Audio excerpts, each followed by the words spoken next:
আমি তো দিনই কাজের জন্যই নক করি, কারণ এখন তো আমার এই বুড়া বুড়া হুজুর আর ভাল লাগে না। আমার এখন সবচেয়ে ফেভারিট উস্তাদের নাম হচ্ছে ফজিলাতুল শেখ আল্লামা মুফতি ইন্টারনেট লানাতুল্লাহ। ইন্টারনেট আমাদের একজন বড় বলেছেন, বড় মজার কথা। ইন্টারনেট বলে এটার মধ্যে আরো কিছু শব্দ আছে, এগুলারে বাদ দিয়া তাখফিফ সংক্ষেপ করা হয়েছে। ইন্টারনেট মানে ইনটু দ্য নেট, জালের ভেতরে ঢুক ফাইসা যাবে। ঢাকা শহরে ভিক্ষা করার একটা সিস্টেম আছে, একজন সামনে থাকে, পিছনে কয়েকজন থাকে। তো সামনে যে থাকে সে গীত গায়, কেউ থাকে গাছতলায়, কেউ থাকে পাঁচতলায়, পিছনের সবগুলা কয় আমার আল্লাহ রসুলের নাম। একটা কানা আর একটা ল্যাংরা ভিক্ষা করে, তো কানায় পিছনে ল্যাংরায় সামনে। রাস্তা দিয়া যাচ্ছে, দেখে সরকারি কাঁঠাল গাছে কাঁঠাল পাইকা রস বেরোতেছে, গ্রান আর গ্রান। তো ল্যাংরায় বলে হারে কপাল রে কপাল। বলে কি সমস্যা রে? তুইও ল্যাংরা আমিও ল্যাংরা, গাছে উঠতে পারুন না, তুইও কানা, উঠলেও কাঁঠাল খুঁজে পাবি না। আমগো কপালে কাঁঠাল নাই।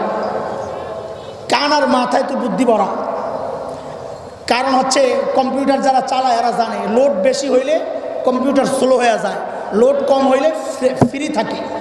কানার মাথায় তো লোড কম হয়েছে, কারণ মানুষের ব্রেনে সবচেয়ে বেশি লোড হয় চোখ দিয়া।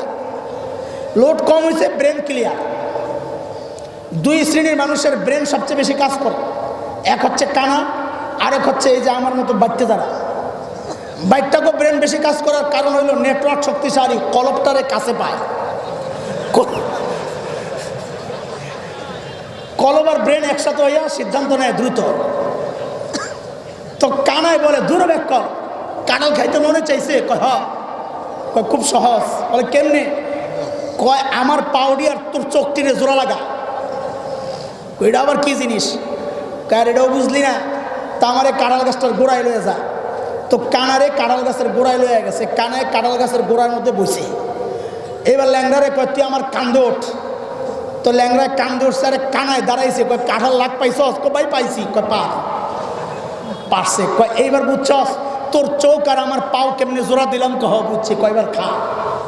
বাদশাহী মসজিদ, তার সামনে সারা দেশ থেকে বড় বড় আলেমদেরকে খুঁজে খুঁজে এনে একজনকে ফাঁসিতে ঝুলানো হতো। তিনি ছটপট করতে করতে যখন নিস্তেজ হয়ে যেতেন, আরেকজনকে ঝুলাইয়া দিত। এইভাবে সারাক্ষণ আলেমের লাশ ঝুলত। প্রকাশ্যে যেন কোনো মানুষ তার সন্তানকে মাদ্রাসায় পড়ানোর মতো সাহস না করে, হিম্মত না করে।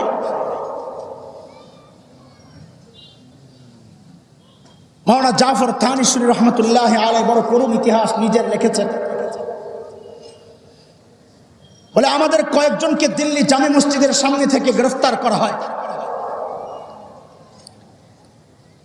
আমাদেরকে যখন আদালতে ওঠানো হয়, আদালত আমাদেরকে পেশোয়ার থেকে লাহোর পাঠানোর সিদ্ধান্ত দেয়, এদেরকে লাহোর নিয়ে যাও। বলে লাহোরের আদালত আমাদের বিরুদ্ধে ফাঁসির রায় ঘোষণা করে। যেই না আমাদের বিরুদ্ধে ফাঁসির রায় ঘোষণা করে, তখন আমরা সবাই তাকবীর ধ্বনি উচ্চারণ করা শুরু করলাম, আল্লাহু আকবার। কি অবস্থা! ফাঁসির রায় ঘোষণা হয়েছে, এরা দেখি আনন্দ প্রকাশ করে। ব্যাপার কি? বিচারক জানতে চাইল কি বিষয়। মাওলানা জাফর থানিসুরি লেখেন, আমরা জানালাম দুইটা কারণ। এক নম্বর কারণ হচ্ছে তোমাদের নির্মম নির্যাতন থেকে আমরা বেঁচে যাই। মাহফিল শেষে যখন ঘরে ফিরতাম, বেশিরভাগ সময় তো তাহাজ্জুদের ওয়াক্তে ঘরে ফিরতাম, ঘরে যায় দেখতাম বিবি ঘুমায়, ছেলে ঘুমায়, মেয়ে ঘুমায়, একজন মানুষ জায়নামাজ বিছায়া বসে আছে। কাছে যায় জড়ায়া ধরে জিজ্ঞেস করতাম, আম্মা ঘুম আসে না আপনার? তো চোখের পানি ফেলে ফেলে বলতেন, বাবারে যতক্ষণ বাইরে থাকো, যতক্ষণ বাইরে থাকো ঘুম তো আসে না। এর নাম তো মা।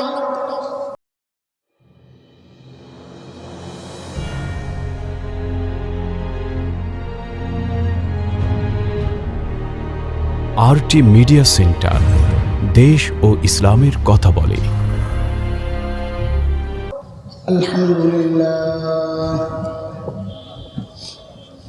আলহামদুলিল্লাহ নাহমাদুহু ওয়া নাস্তাঈনুহু ওয়া নাস্তাগফিরুহু ওয়া নু'মিনু বিহি ওয়া নাতাওয়াক্কালু আলাইহি ওয়া নাউযু বিল্লাহি মিন শুরুরি আনফুসিনা ওয়া মিন সাইয়্যাতি আ'মালিনা। من يهد الله فلا مضل له ومن يضلل فلا هادي له وأشهد أن لا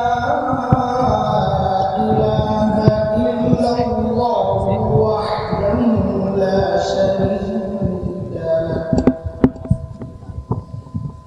وأشهد أن سيدنا وسندنا وحبيبنا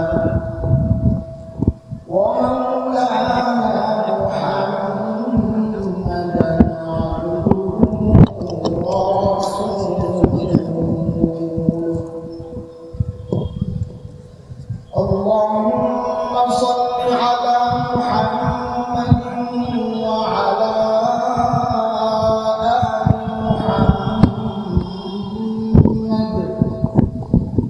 كما صليت على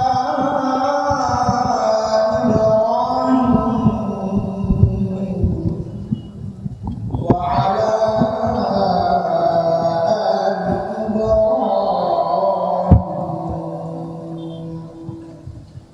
إنك حميد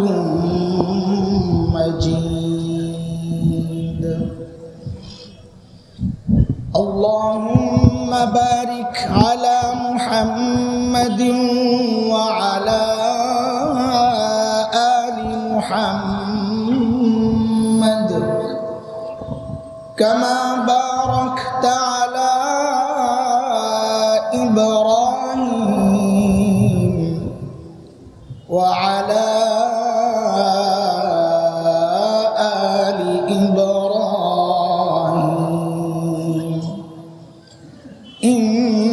إنك حميد مجيد. أما بعد فأعوذ بالله من الشيطان الرجيم. بسم الله الرحمن الرحيم.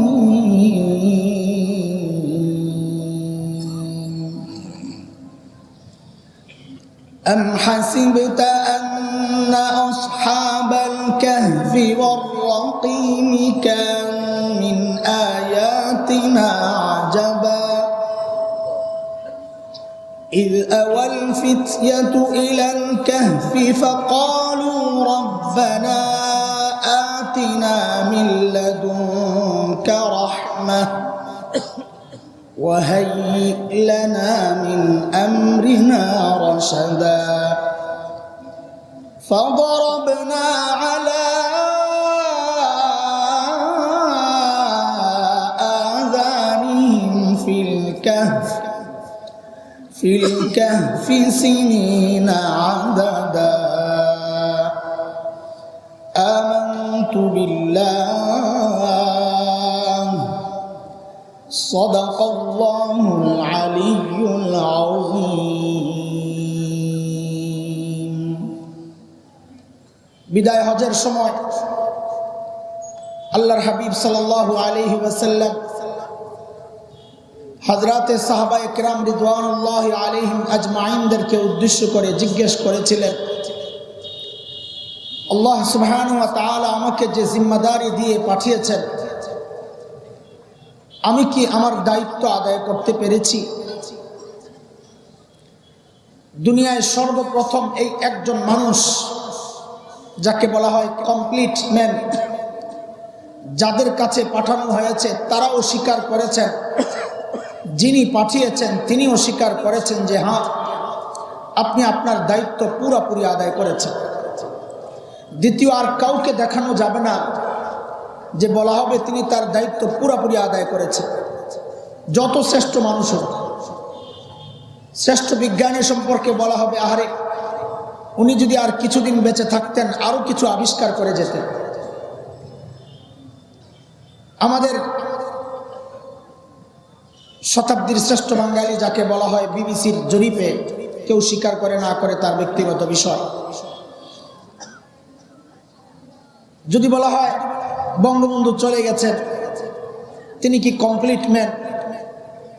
না, কারণ তার অনুসারীরাই তো বলে আহারে বঙ্গবন্ধু বেঁচে থাকলে আরো কিছু কাজ করতে পারতেন। বোঝা গেল সব কাজ শেষ করে যেতে পারেন নাই। যারা জিয়াউর রহমানকে ভালোবাসেন তাদের আক্ষেপ আহারে যদি তিনি আরো কিছুদিন বেঁচে থাকতেন দেশের জন্য আরো কিছু করে যেতে পারতেন। বোঝা গেল তিনি তার পুরোপুরি জিম্মাদারি আদায় করে যেতে পারেন নাই। একজন মানুষ মানব ইতিহাসে যিনি যাদের কাছে তাকে পাঠানো হয়েছিল তাদেরকে জিজ্ঞেস করেছেন, তারা এক বাক্যে সবাই স্বীকার করেছেন ইয়া রাসূলুল্লাহ, আপনাকে যে জিম্মাদারি দিয়ে আমাদের কাছে পাঠানো হয়েছে আপনি আপনার জিম্মাদারি পুরোপুরি আদায় করেছেন। আল্লাহর হাবিব আসমানের দিকে আঙ্গুল তুলে তুলে আল্লাহকে সাক্ষী বানালেন, আল্লাহুম্মা শাহাদ, আল্লাহুম্মা শাহাদ, আল্লাহুম্মা শাহাদ। আল্লাহ আমি আমার জিম্মাদারি আদায় করেছি, আমার অনুগামী অনুসারীরা সাক্ষ্য দিয়েছে, আপনি সাক্ষী থাকেন। জিবরাইল আমিন আসলেন, বললেন ইয়া রাসূলুল্লাহ, আল্লাহও জানিয়েছেন, আল্লাহও সাক্ষী আছেন। আয়াত নাজিল হইল, اليوم أكملت لكم دينكم وأتممت عليكم نعمتي ورضيت لكم الإسلام دينا। আয়াত নাজিল হইল, আজকে দিন কমপ্লিট, আমি রাজি এই দিনের উপর, অন্য কিছু দুনিয়াবাসীর জন্য আর কোনো দিন আর কোনো ধর্ম আমার কাছে গ্রহণযোগ্য নয়। এখানে এটা আমার আলোচনার বিষয় না, কিন্তু এই জায়গা থেকে এই কথাগুলো বের হয়, এই জন্য একটু কথা বলে নেওয়া। আজকের আমার সমাজ বড় হীনমন্যতায় ভোগে এই কথাগুলো বলে, না বুঝার কারণে, আমরা নিশ্চিত না বুঝার কারণে। সেটা হচ্ছে ধর্ম নিরপেক্ষ মতবাদ। বড় স্পর্শকাতর বিষয়, বললে অনেকের কষ্ট লাগবে, খারাপ লাগবে, কিন্তু ভাই আমার তো আরো বেশি খারাপ লাগে যখন আপনি ভ্রান্ত বিশ্বাস লালন করার কারণে ঈমান হারা হয়ে যাওয়ার সম্ভাবনায় পৌঁছে যান। তখন আলেম হিসাবে নিজের জিম্মাদারি মনে করে আপনাকে জানায়া দেওয়া, সেটা হচ্ছে ধর্ম নিরপেক্ষতা। যারা বলে আসলে তাদের মাকসাদ ভিন্ন, তাদের মাকসাদ হচ্ছে যার যার ধর্ম সে পালন করবে, কিন্তু এটাকে ধর্ম নিরপেক্ষতা বলে না। নিরপেক্ষ মানে কি? নিরপেক্ষের দুইটা সাইড, এক হচ্ছে আমি আপনাদেরও পক্ষে তারও পক্ষে, দুজনের পক্ষে আছি, এটা হলো নিরপেক্ষ এক। আরেক হচ্ছে আপনাদের সাথেও নাই তার সাথেও নাই, আমি মাঝামাঝি, এটা হলো নিরপেক্ষ। ইসলামে এইরকম ভূমিকার কোনো সুযোগ নাই, ওই ধর্ম ঠিক এই ধর্ম ঠিক, আমি এই ধর্মের সাথেও নাই ওই ধর্মের সাথেও নাই, এইরকম মাঝখানের কোনো সুযোগ ইসলামে নাই। এই মধ্যবর্তী যারা থাকতে চায় আল্লাহ তাআলা তাদেরকে মুনাফিক চরিত্রের বলেছেন। তারা যা বলতে চায় এটাকে ধর্ম নিরপেক্ষতা বলে না, এটাকে বলে ধর্মীয় স্বাধীনতা। এটা আমরা স্বীকার করি। লাকুম দীনুকুম ওয়ালিয়া দিন, ধর্মীয় স্বাধীনতা। লাকুম দীনুকুম ওয়ালিয়া দিন মানে ধর্ম নিরপেক্ষতা না, বুঝার ভুল। ধর্ম নিরপেক্ষতা এটা কুফরি মতবাদ। এই আকীদা বিশ্বাস করলে যে আমার ধর্ম আমি মানি, তোমার ধর্ম তুমি মানো, এর নাম নিরপেক্ষতা না, এর নাম হচ্ছে যার যার ধর্মীয় স্বাধীনতা। বলার ক্ষেত্রে সতর্ক থাকা, না হয় কিন্তু ঈমান চলে যাওয়ার সম্ভাবনা থাকবে। বড় স্পর্শকাতর ব্যাপার, আমার কথাগুলো বলতেও কেমন কেমন লাগতেছে। এমনি তো খুব অসুস্থ, আজকে দড়াটোনার প্রোগ্রাম না হইলে আমি আসতাম না। সারাদিন অনবরত নাকের পানি পড়তেছে, গলা বসা, শুধু এত বিশাল প্রোগ্রাম আয়োজকরা, বিশেষ করে আমি যাকে আমার উস্তাদের মতো শ্রদ্ধা এবং মহব্বত করি,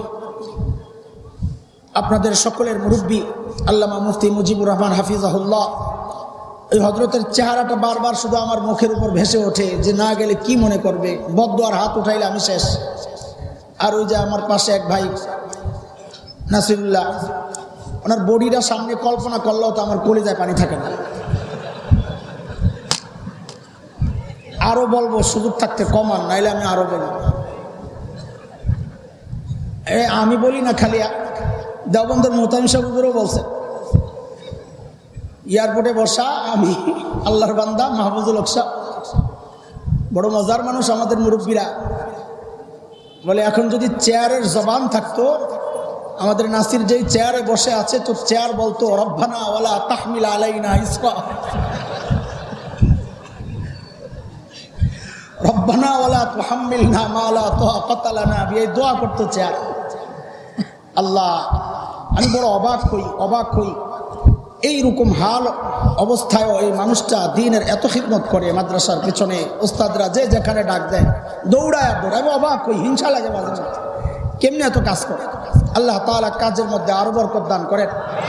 পারিবারিক কিছু অসুস্থতা আছে, আল্লাহ তাআলা ওই রকম মহামারী মৃত্যু পর্যন্ত যেগুলো পৌঁছে দেয়, এইরকম অসুস্থতাগুলো থেকে পুরা পরিবারকে আল্লাহ হেফাজত করেন, আমিন।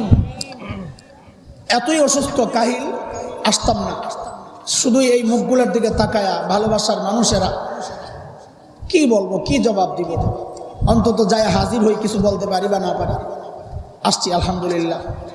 তো এই জন্য এই কথাগুলো বলতে আমার কষ্ট হবে, মনোযোগ দিয়ে শুনলে একটা মেসেজ পাওয়া যাবে ইনশাআল্লাহ, যে আজকে এইখান থেকে এই মেসেজটা নিয়ে বাড়ি যাচ্ছি মনোযোগ থাকলে। আল্লাহর হাবিব সাল্লাল্লাহু আলাইহি ওয়াসাল্লামকে আল্লাহ তাআলা সুসংবাদ জানায়া দিলেন, দিন কমপ্লিট। প্রিয় হাবিব সাল্লাল্লাহু আলাইহি ওয়াসাল্লাম দুনিয়া থেকে চলে গেছেন।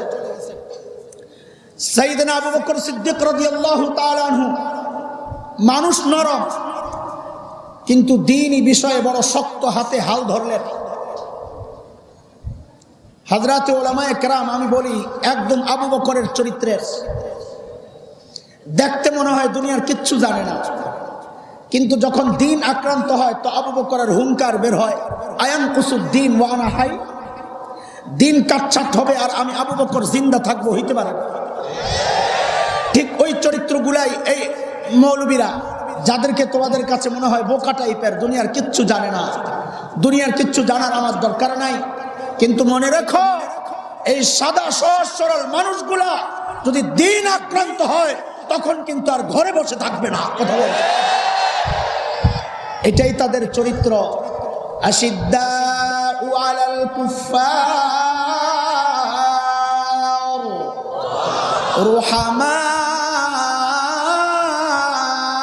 রুহামাউ বাইনাহুম, পারস্পরিক সম্পর্কের ক্ষেত্রে তারা একদম নরম, সৌহার্দ্য, ভালোবাসা, কিন্তু দ্বীনি বিষয় আসলে সব কঠিন হয়ে যায়। হযরত আবু বকর হাল ধরলেন, কোরআন সংকলন করলেন, সব জায়গা থেকে জমা করলেন। হযরত আবু বকর চলে গেলেন, সাইয়েদনা ওমর ইবনুল খাত্তাব রাদিয়াল্লাহু তাআলা আনহু হাল ধরলেন। ইসলামী রাষ্ট্রের বিশাল অঞ্চল ইসলামী রাষ্ট্রের আওতায় চলে আসলো, পুরোপুরি দখল তো 22 লক্ষ বর্গ মাইলের উপরে হযরত ওমরের সময়। আনুগত্য শিকারের ব্যাপারে আসছে প্রায় 90 লক্ষ। চিন্তা করা যায়, গোটা দুনিয়ার অর্ধেক তখন যা দখলে ছিল। হযরত ওমর ফারুক রাদিয়াল্লাহু তাআলা আনহু লম্বা সময় রাষ্ট্র পরিচালনা করলেন। এক সময় মাজুসি এবং ইহুদিদের ষড়যন্ত্রের শিকার হয়ে আবু লুলু নামক এক কুলাঙ্গার, বদমাইশ, বখাটে, সন্ত্রাসী, ওই আতাতির হাতে হযরত সাইয়েদনা ওমর ইবনুল খাত্তাব রাদিয়াল্লাহু তাআলা আনহু শাহাদাত বরণ করলেন। সাইয়েদনা উসমান রাদিয়াল্লাহু তাআলা আনহু হাল ধরলেন। কোরআনকে তিনি লেখালেন, 6-7 নুসখা লেখায়া গোটা দুনিয়ায় যেখানে যেখানে ইসলামী রাষ্ট্র কায়েম পাঠাইয়া দিলেন, যে এর উপর আমল চলতে থাকুক। হযরত উসমানের সময় রাদিয়াল্লাহু আনহু কোরআন ইসলাম বেশি ছড়াইছে। এক সময় খোলাফায়ে রাশেদা চলে গেলেন, হাল ধরলেন আইম্মায়ে মুজতাহিদিন, কোরআন এবং সুন্নাহ থেকে মাসআলা বের করে করে উম্মতের জন্য দ্বীনের উপর চলা সহজ করে দিলেন। তারা যদি হাল না ধরতেন তো আজকে আমার পর্যন্ত আপনার পর্যন্ত কোরআন সুন্নাহর বিধানগুলো ক্লিয়ার থাকতো না। তারা হাল ধরলেন।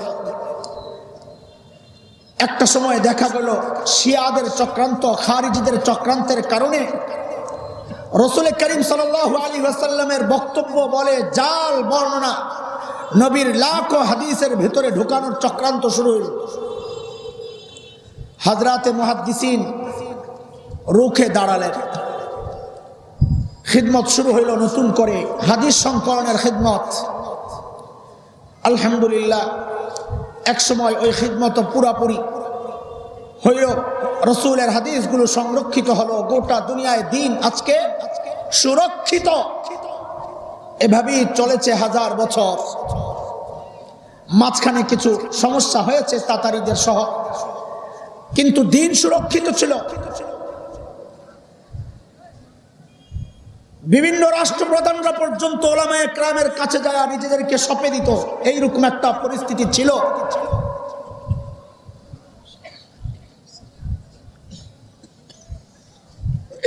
খাজা আবুল হাসান খরকানী রহমতুল্লাহ আলাইহির ইতিহাস আমাদের জানা হয়তো।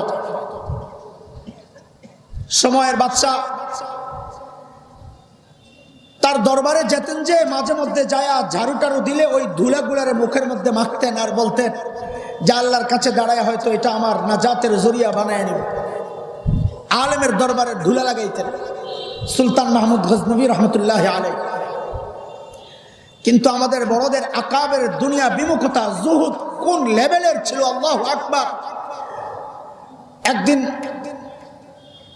সুলতান মাহমুদ গজনবী রহমতুল্লাহ আলাইহি অনেক স্বর্ণ মুদ্রা হাদিয়া হযরতের দুয়ারে পেশ করছেন।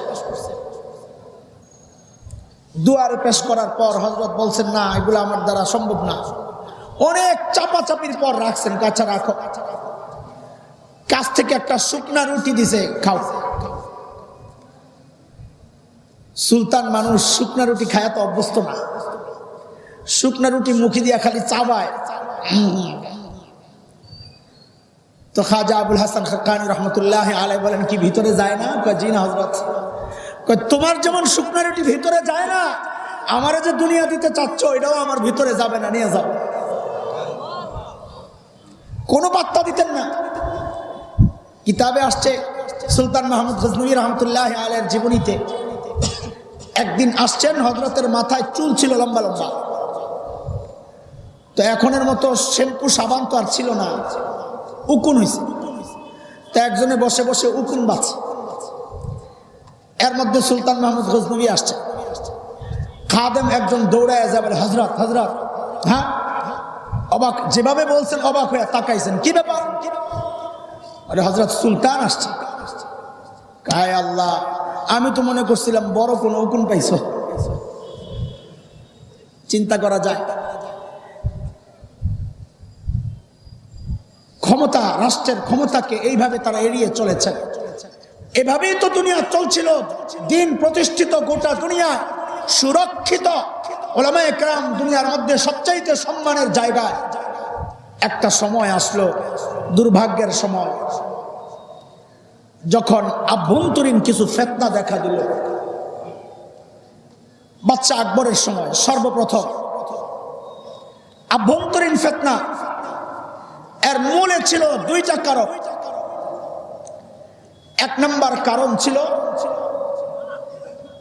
গাফেল শাসক। দুই নম্বর কারণ ছিল আবুল ফজল আর ফুজাইলের মতো দরবারি আলেম। আবুল ফজল আর ফুজাইলের মতো দরবারি আলেম।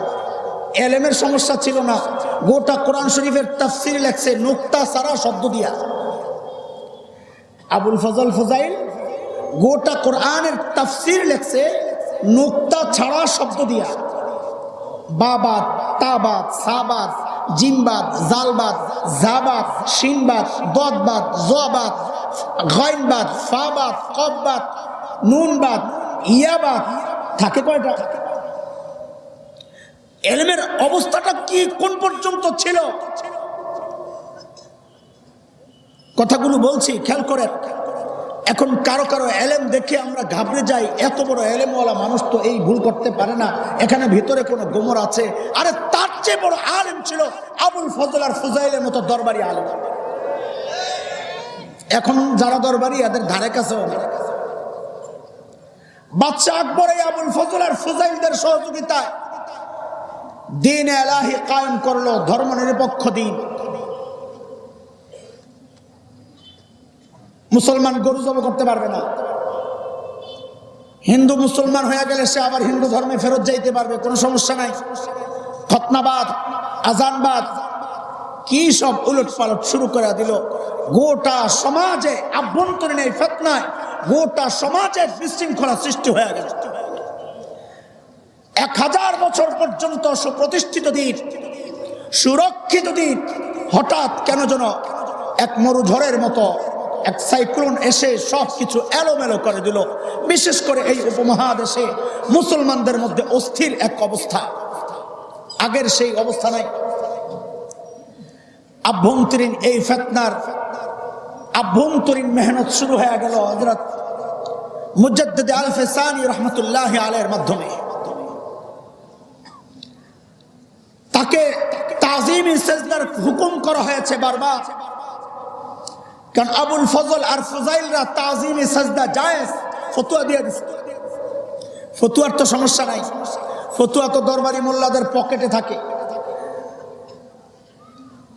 বিষয়গুলোর ভাঙ্গে বলতে চাই না, সমস্যা শুধু শুনতে থাকেন আকার ইঙ্গিতের কথাগুলোর ব্যাখ্যা নিজেরা দিয়ে লয়ে। আভ্যন্তরীণ ফিতনার সমাধান, আভ্যন্তরীণ সমাধান হচ্ছে খানকার মেহনত। শুরু করলেন জেলখানার মধ্যে দাওয়াতের কাজ। হায় হায়, সব আসামি বুজুর্গ হয়ে গেছে, জেলার পর্যন্ত হযরতের ভক্ত হয়ে গেছে। বাদশাহ জাহাঙ্গীর কোথায় অভিযানে যাবে, যাওয়ার সময় জেলখানায় যাইয়া এই পরিস্থিতি দেখা ভয় পাওয়া গেছে যে না, এই লোকরা এখানে রাখা যাবে না, কখন বিদ্রোহ হইয়া সব বাইরে আমার মাসনাদ তসনস করে ফেলে। এই হুজুরে আমার লগে লয়ালো হযরত মুজাদ্দিদ আল-ফিসানি রহমতুল্লাহ আলাইহিকে সাথে নিয়ে চল। রাস্তায় রাস্তায় যেখানেই যায় বাদশাহ জাহাঙ্গীর দেখে আমার দিকে কারো মনোযোগ নাই, সব হুজুরের দিকে, সর্বনাশ। আলাদা ওনাকে বন্দি করা হলো এক জায়গায়। ওখানে যে জেনারেল ছিল ওই জেনারেল হযরতের ভক্ত হয়ে গেছে। জেনারেল আইসা বাদশাহ জাহাঙ্গীরকে বললেন, আপনি যদি ওনাকে ছেড়ে না দেন তাইলে আপনার বিরুদ্ধে আমরাও বিদ্রোহ করব। বাদশাহ হুমকি পায়া ছেড়ে দিছে। আল্লাহু আকবার।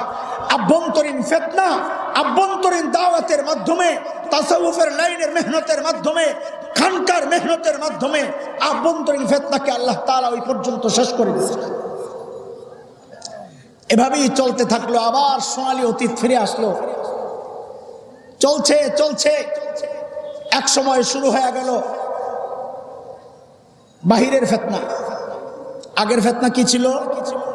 আমি কথাগুলো খুব সোজা সাপটা বলে যাচ্ছি, খালি শুনতে থাকেন। আমি আমার জায়গায় পৌঁছি নাই, জায়গায় পৌঁছতে সময় লাগবে। 1400-1500 বছরের ইতিহাস তো একটু একটু করে আগাইতেছে। বাহিরের ফিতনা শুরু হয়ে গেল। ইংরেজরা ব্যবসা করতে ঢুকলো এই উপমহাদেশে। তারা তাদের আসল চরিত্র প্রকাশ করলো। আস্তে আস্তে আস্তে আস্তে আস্তে আস্তে এই দেশ দখল করে জুলুম আর নির্যাতন শোষণ শুরু করে দেয়। বাংলাদেশেও নতুন করে এই চক্রান্ত শুরু হয়েছে। মুসলমান বুঝেন না এই কথা? বাংলাদেশের কিছু অঞ্চলে ওই বর্তমান আগের ইংরেজদের বর্তমান সন্তানরা স্টাইল পাল্টায়া, আগে তো ব্যবসার ভেষে ঢুকেছিল, এখন সেবকের ভেষে ঢুকে মুসলমানদেরকে খ্রিস্টান বানায়া বানায়া আমার মানচিত্রকে টুকরা টুকরা করার চক্রান্ত কিন্তু তারা শুরু করেছে। তাদেরকে আমরা একটা কথা শোনায়া দিতে চাই, নতুন প্রজন্মের নতুন পেগাম। তোদের আকাবির আসলাফদের ইতিহাস আমাদের জানা, আমাদের আকাবির আসলাফদের ইতিহাস তোদের জানা থাকা দরকার, তাইলে সমূহ বিপদ থেকে বেঁচে যাবে। তোদের আকাবির আসলাফের ইতিহাস হচ্ছে তারা ব্যবসায়িক ভেসে ঢুকে এই জমিনকে দখল করেছিল। আমাদের আকাবির আসলাফের ইতিহাস হচ্ছে তাদের রক্ত যখন এই জমিন স্পর্শ করেছিল, তোদের আকাবিররা লেজ গুটাইয়া পালাতে বাধ্য হয়েছিল। নতুন প্রজন্মের নতুন পেগাম শুনে রাখ, যদি মানচিত্র রক্ষায় আমার রক্ত এই জমিন স্পর্শ করে, খোদার কসম একটাকেও পালাতে দেওয়া হবে না, পালাতে দেওয়া হবে না। মুহতারাম হাজরিন, চোখ কান খোলা রাখা লাগবে। আকাশে শকুনের আনাগোনা পরিলক্ষিত হচ্ছে। ফেতনা কত দিক থেকে আসা শুরু হয়েছে আমি একটু একটু করে আগাইতেছি। এক ফেতনা গেছে আভ্যন্তরীণ ফেতনা, বাদশা আকবর। দ্বিতীয় ফেতনা শুরু হলো বাহিরের ফেতনা, ইংরেজ ফেতনা।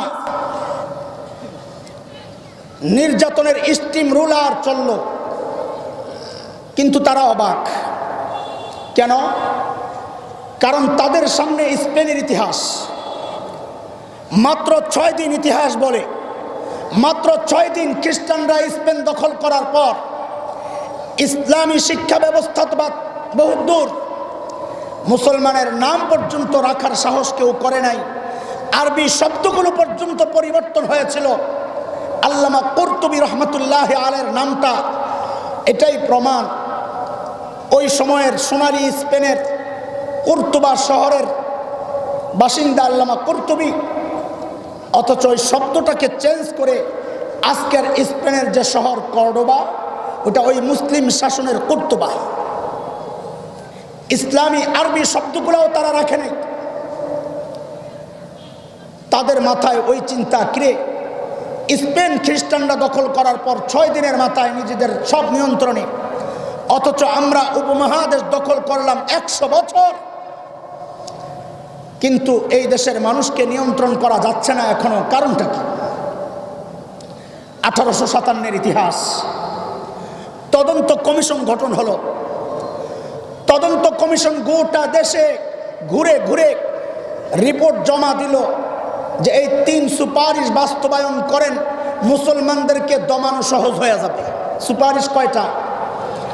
খেয়াল করতে করতে আগাইতে হবে যে এই সময়ে তাদের করা সুপারিশগুলো বাস্তবায়নের বর্তমানে কোনো চক্রান্ত চলছে কিনা খেয়াল করতে করতে আগাইতে হবে।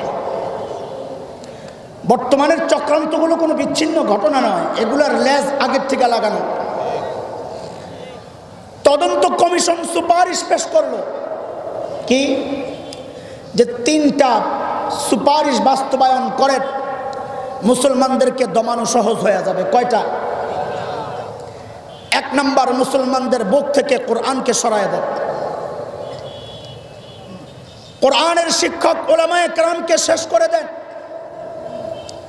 শিক্ষা, সংস্কৃতি, তেহজিব, তামাদ্দুন এগুলায় হস্তক্ষেপ করে ইংরেজদের শিক্ষা সিলেবাস আর তাদের সংস্কৃতি ঢুকায়া দেন। মুসলমান যুবকদের চেতনা ধ্বংস করতে পারলে তাদেরকে পরাজিত করার জন্য যুদ্ধের দরকার নাই। আজকের বাংলাদেশের চিত্র খেয়াল করলে আমাদের কাছে দিবালোকের মতো স্পষ্ট। ওই 3টা সুপারিশ বাস্তবায়নের জন্য এখন ওই গণ উঠে পড়ে লেগেছে। খেয়াল করলে দেখেন, কোরআনী শিক্ষার বিরুদ্ধে তাদের চক্রান্ত, উলামায়ে কেরামের বিরুদ্ধে তাদের চক্রান্ত। আমার এই ইমানি চেতনার দেশে বিজাতীয় সংস্কৃতি উদযাপনের এক মহা উৎসব চলছে। গতকাল এক দিবস তার সাক্ষী। গতকাল কি দিবস গেল? বিশ্ব ভালোবাসা দিবস। বেহায়া দিবস বলার দরকার নাই, আমার কাছে আরো জঘন্য শব্দ আছে। আমি তো বেহায়া টেহায়া বলি না, আমি ডাইরেক্ট বলি বিশ্ব কুত্তাকুত্তি দিবস। হিসাব সোজা, এনে আমার কোনো লুকোচুরি নাই। কারণ রাস্তাঘাটে প্রকাশ্যে ভালোবাসা বিনিময়ে সবচেয়ে বেশি যেই জন্তুটার মধ্যে পাওয়া যায় এটা হলো কুত্তাকুত্তি। আপনি মনে করেন না এটা কোনো বিচ্ছিন্ন ঘটনা? পরিকল্পিত এক একটা দিবস উদযাপিত হয় পরিকল্পিতভাবে। মুসলমানদের ঈমান ধ্বংসের এক একটা বড় বড় প্রজেক্ট, প্রত্যেকটা নিয়ে আমি গবেষণা করেছি। আমি আঁতকে উঠি কিভাবে মুসলমানদের ঈমান ধ্বংসের চক্রান্ত চলছে। এটা ওই আগেরই সূত্র। লক্ষ লক্ষ কোরআনের কপি ইংরেজরা ধ্বংস করল। উলামায়ে কেরামকে সমূলে উৎখাতের জন্য আহারে মাওলানা জাফর থানভী রহমতুল্লাহ আলাইহি তারিখে কালা পানিতে লিখেছেন, দিল্লি থেকে পেশোয়ার পর্যন্ত যেই মহাসড়ক, যেটি মহাসড়ক, এর দুই পাশের এমন কোনো গাছ ছিল না যেই গাছের মধ্যে আলেমের লাশ ঝুলে নাই। বাদশাহী মসজিদ, তার সামনে সারা দেশ থেকে বড় বড় আলেমদেরকে খুঁজে খুঁজে এনে একজনকে ফাঁসিতে ঝুলানো হতো। তিনি ছটপট করতে করতে যখন নিস্তেজ হয়ে যেতেন আরেকজনকে ঝুলাইয়া দিত। এইভাবে সারাক্ষণ আলেমের লাশ ঝুলত। প্রকাশ্যে যেন কোনো মানুষ তার সন্তানকে মাদ্রাসায় পড়ানোর মতো সাহস না করে, হিম্মত না করে।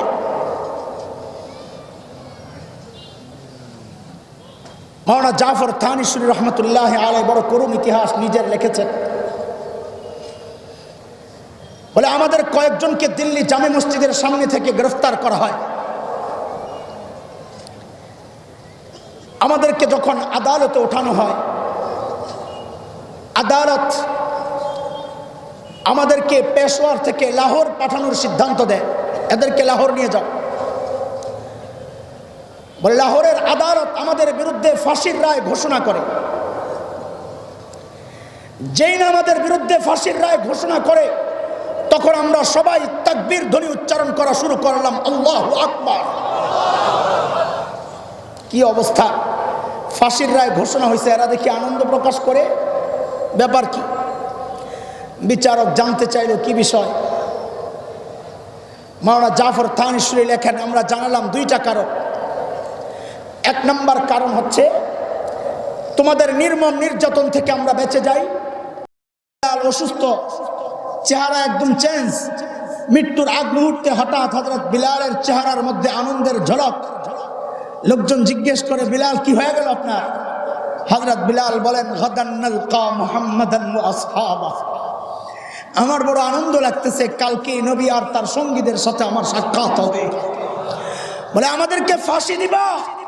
আমরা তো আনন্দ করছি এই জন্যে যে ফাঁসি দেওয়ার সাথে সাথে, মৃত্যুর সাথে সাথে নবী আলাইহিস সালামের সাথে যায় আমাদের সাক্ষাৎ হবে।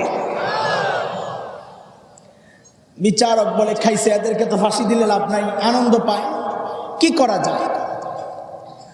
বলে এদেরকে আরেক কোর্টে ওঠানো হোক। তাদেরকে যখন আরেক কোর্টে নেওয়া হয়, 2-3 ঘন্টার রাস্তা। মাওলানা জাফর থানভী রহমতুল্লাহ আলাইহি লেখেন, আমাদেরকে ছোট্ট কুঠুরি বানাইছে রেলগাড়ির মধ্যে, ছোট্ট কামরা, চারদিক থেকে চক্কা শলাকা লোহার।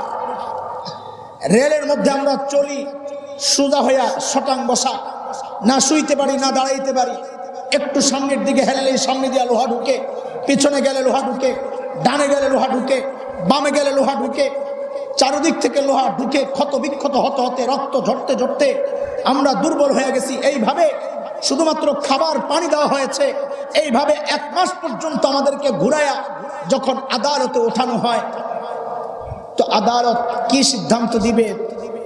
উপদেষ্টারা কান পড়া দিছে, হুজুর একটা কাজ করেন, মানুষ নিজের সন্তানের প্রতি বড় দুর্বল, আপনজনের প্রতি বড় দুর্বল, এদেরকে সামনে আনে। হতে পারে আপনজনের মায়ায় আমাদেরকে মেনে নিলেও নিতে পারে। এই পদ্ধতি হচ্ছে ফেরাউনের পদ্ধতি। কার পদ্ধতি? সর্বপ্রথম সন্তানকে দিয়া প্রতিপক্ষকে ঘায়েল করার এই চক্রান্ত, এটা ফেরাউনের আবিষ্কার। হযরতে মুসা তার ইতিহাস আপনাদের জানা, বিস্তারিত বলার সুযোগ নাই, আমার সামনে লম্বা কথা রয়ে গেছে। হযরতে মুসা রাদিয়াল্লাহু তাআলা আনহা যখন নিজের ঈমান প্রকাশ করে দিয়েছেন, ফেরাউন তাকে বারবার বুঝাইছে, মুসা এখনো সময় আছে, আমাকে রব মানো, নাইলে তোমাকে আমি শেষ করে দিব। কোরআনের কথা হযরতে মুসা তা ফিরআউনের মুখের উপর জানিয়ে দিলেন, ফাকদি মা আনতা কাদ, তোর যা মনে চায় তুই তাই কর, আমি যেই রবকে রব মেনেছি আমি আমার রব ছাড়তে পারবো না। জালিম ফিরআউন হযরতে মুসা তাকে যখন দরবারে নিয়ে যায়, হাতের মধ্যে লোহা, পায়ের মধ্যে লোহা, ওই দরবারে একজন আইসা কান পরা দেয়, হুজুর মাইরেন না। বলে কেন? বলে মুসা তার এক বর্ণনায় মুস্তা আছে, এই জন্য কেউ ভাইবেন না যে আমি উচ্চারণ ভুল করতেছি, যদি আপনার অন্যটা জানা থাকে। একজন আইসা বলে, হুজুর বাচ্চা দুইটাকে সামনে আনে, মার কলিজায় কি মায়া, এটা মা ছাড়া দুনিয়ার কেউ জানে না, আর যার মা নাই সেও একটু একটু অনুভব করে। আহারে 4 বছর আগে মাহফিল শেষে যখন ঘরে ফিরতাম, বেশিরভাগ সময় তো তাহাজ্জুদের ওয়াক্তে ঘরে ফিরতাম, ঘরে যায় দেখতাম বিবি ঘুমায়, ছেলে ঘুমায়, মেয়ে ঘুমায়, একজন মানুষ জায়নামাজ বিছায়া বসে আছে। কাছে যায় জড়ায়া ধরে জিজ্ঞেস করতাম, আম্মা ঘুম আসে না আপনার? তো চোখের পানি ফেলে ফেলে বলতেন, বাবারে যতক্ষণ বাইরে থাকো, যতক্ষণ বাইরে থাকো ঘুম তো আসে না, এর নাম তো মা। হযরত মুসা তার সামনে বাচ্চাগুলো হাজির। জালেম ফিরআউন বড় কড়াই বসাইলো, তেল লাগায়া দিল, আগুন জ্বালায়া টকবক করে যখন তেলগুলো জ্বলছে, জালিম বড় বাচ্চাটাকে নিয়ে যখন তেলের মধ্যে ফালায়া দেয়, জলে পুড়ে ছাই হয়ে রূহটা যখন বের হয়ে যায়, আল্লাহ তাআলা হযরতে মুসা তার চোখের পর্দা সরাইয়া দিয়েছেন, কানের পর্দা সরাইয়া দিয়েছেন। হযরতে মুসা তা দেখতেছেন রূহটা যাচ্ছে, যাওয়ার সময় মাকে ডাক দিয়ে বলে যায়, আম্মি আম্মি আস-সবর আস-সবর আল জান্নাহ, ওগো মা ধৈর্য ধারণ করো, ধৈর্য ধারণ করো, জান্নাত আমাদের জন্য অপেক্ষা করছে। হযরত মুসা তা কাঁদতেছেন। জালিম এবার ছোট্ট বাচ্চাকে যখন তেলের মধ্যে নিক্ষেপ করে, পুড়ে ছাই হয়ে রূহটা যখন বের হয়ে যায়, আগের বাচ্চার মতো মাকে ডাক দিয়ে বলে যায়, আম্মি আম্মি আস-সবর আস-সবর আল জান্নাহ, ওগো মা ধৈর্য ধরো, ধৈর্য ধরো, জান্নাত আমাদের জন্য অপেক্ষা করছে। এর দোস্ত হযরত জাফর থানসী রাহমাতুল্লাহি আলাইহি বলেন, আমি যখন জেলখানা থেকে বের হই, জেলখানার গেটের মধ্যেই দেখি আমার ছোট্ট বাচ্চাটা দাঁড়ায় আছে, বিবি দাঁড়ায় আছে, ভাই দাঁড়ায় আছে। আরে আমার শরীরের যে সুরত, ওই সুরত দেখলেই তো আপনজনের কলিজা ফেটে যাওয়ার কথা। কাপড় রক্তাক্ত, ময়লা, পাগল, দুর্গন্ধ বের হচ্ছে। বলে আমার বাচ্চাটা দেখেই দৌড়ায় আসছে।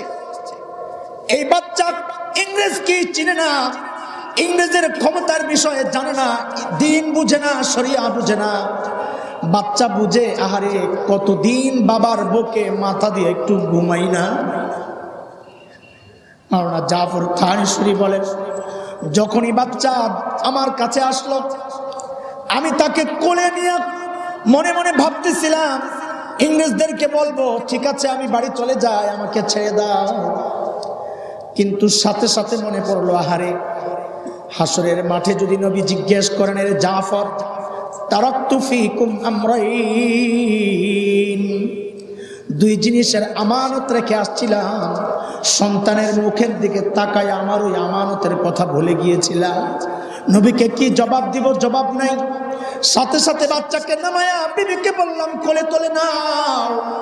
ডেকে বললাম, আরে বাপ, যদি আল্লাহ আবার ফেরত আনে তো আবারও সাক্ষাৎ হবে, আর যদি শাহাদাত বরণ করি, কেঁদো না, কেঁদো না, হাউজে কাউসারের পারে নবী আলাইহিস সালামের সামনে আমাদের আবারও সাক্ষাৎ হবে।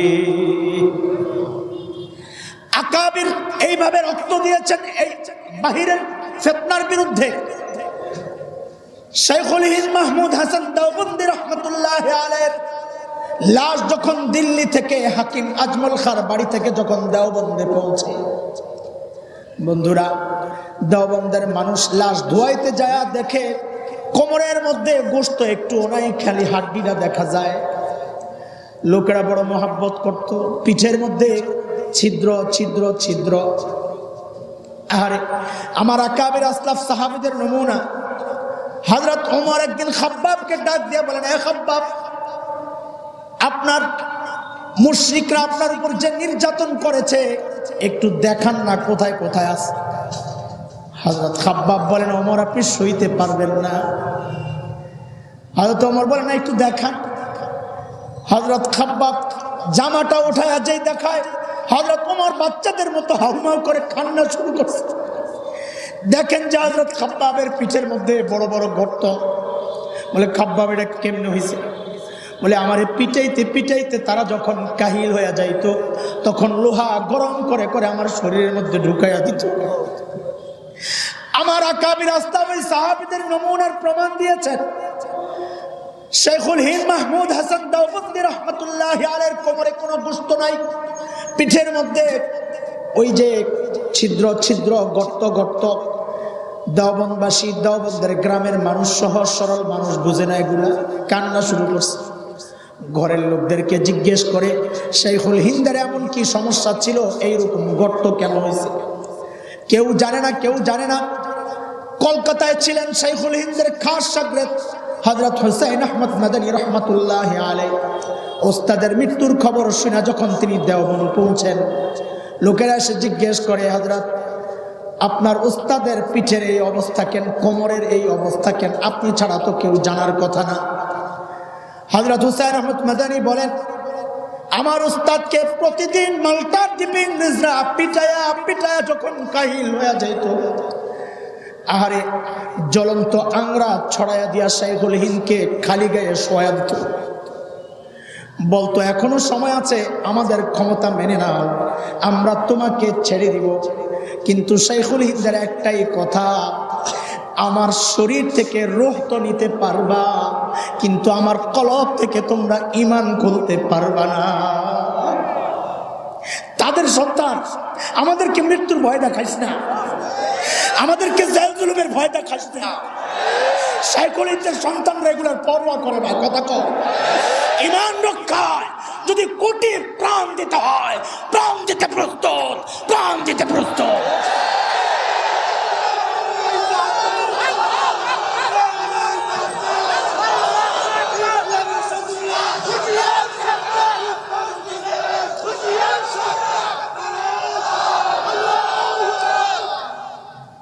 ইংরেজরা চক্রান্ত করলো একটা, ওলামাদের দমন করো, মানুষ শুধু হয়ে যাবে।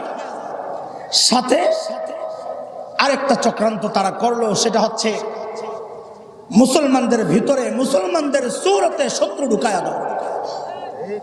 দাঁড় করাইয়া দিল গোলামে আহমদ কাদিয়ানী, দাঁড় করাইয়া দিল বেরলভী, দাঁড় করাইয়া দিল মাযহাবী, দাঁড় করাইয়া দিল।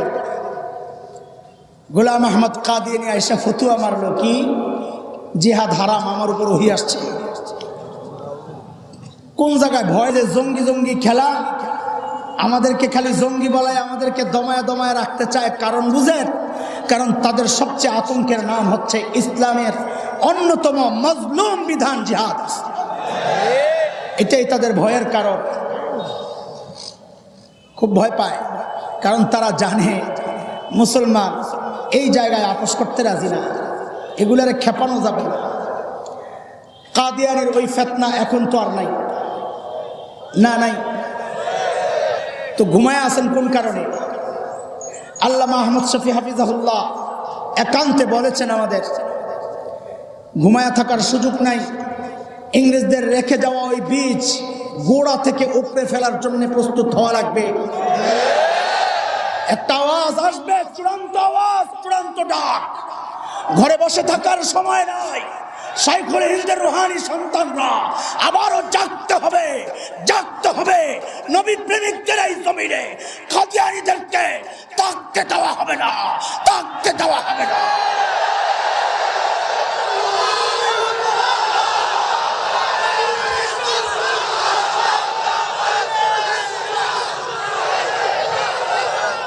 স্লোগান তোমরা না আমি দিব, আমার সাথে স্লোগান দাও।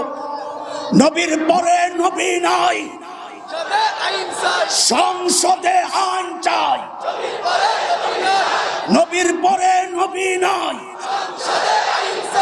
কাফির কাফির, কাদিয়ানীরা কাফির।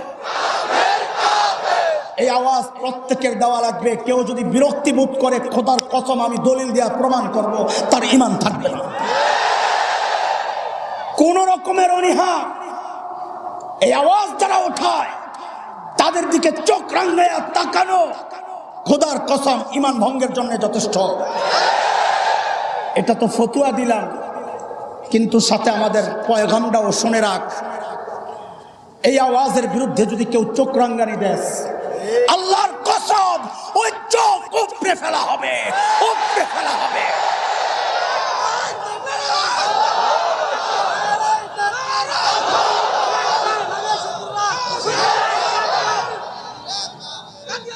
ইসলামের শত্রুরা হুঁশিয়ার আছে, হুঁশিয়ার তুমি হও। ইসলামের শত্রুরা বড় হুঁশিয়ার, হুঁশিয়ার আমাদের হওয়া দরকার। ঘুমানোর সময় নাই। স্বাধীনতা বিপন্ন আজকে, খালি ইসলাম না, আমার স্বাধীনতাও আজকে বিপন্ন। চক্রান্ত চলছে নানামুখী। ইংরেজদের সেই বিষ কিন্তু শেষ হয় নাই, বিষের বিষক্রিয়া আজও আছে। একদম সমূলে ধ্বংস করে ইনশাআল্লাহ এই জমিনকে চক্রান্ত মুক্ত করতে হবে, চক্রান্ত মুক্ত করতে হবে। তুমি কোন দল করো আমার জানার দরকার নাই।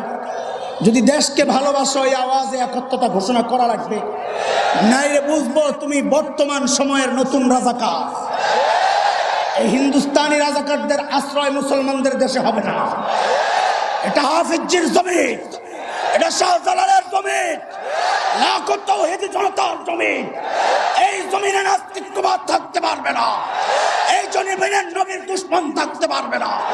আমাদের একটাই আওয়াজ, কাউকে ক্ষমতা থেকে নামাতে আমরা আন্দোলন করি না, ক্ষমতায় ওঠানোর আন্দোলন করি না। নবী প্রেমিকদের একটাই কথা, নবীকে নিয়ে যারা কটূক্তি করবে তাদের মৃত্যুদণ্ড চাই, মৃত্যুদণ্ড চাই।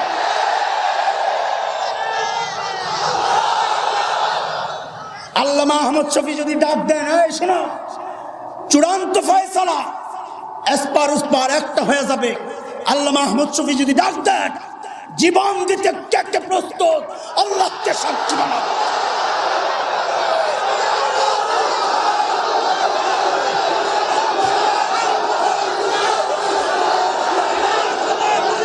বসি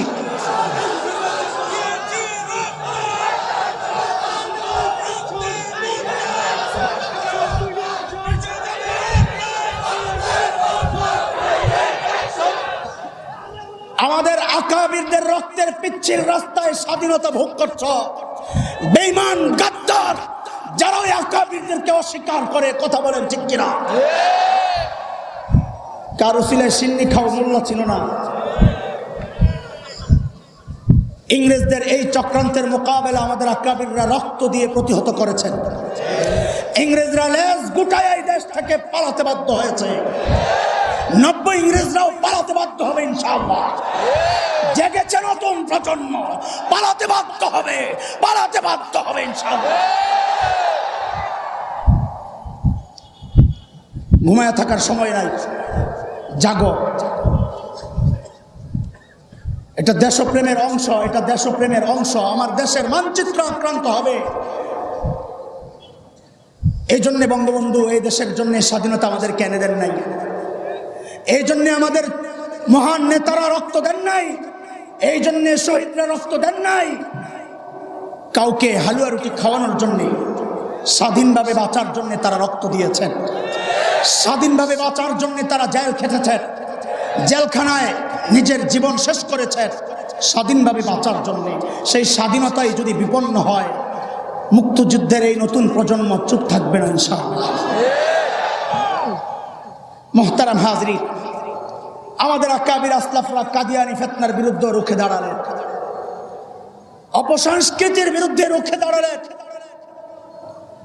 ইংরেজরা পালাতে বাধ্য হলো। খুব খেয়াল করে আমি আমার জায়গায় চলে আসতেছি। হযরত আমাকে কিছু কথা বলার জন্য হুকুম করেছেন।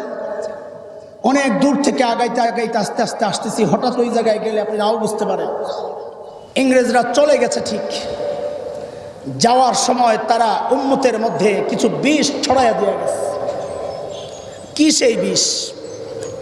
সেই বিষ হচ্ছে উম্মতকে আখিরাতমুখী থেকে দুনিয়ামুখী বানিয়ে দিয়ে গেছে। একটা কাজ তারা খুব সুচারুরূপে করে গেছে, উম্মতের দিল চেঞ্জ হয়ে গেছে।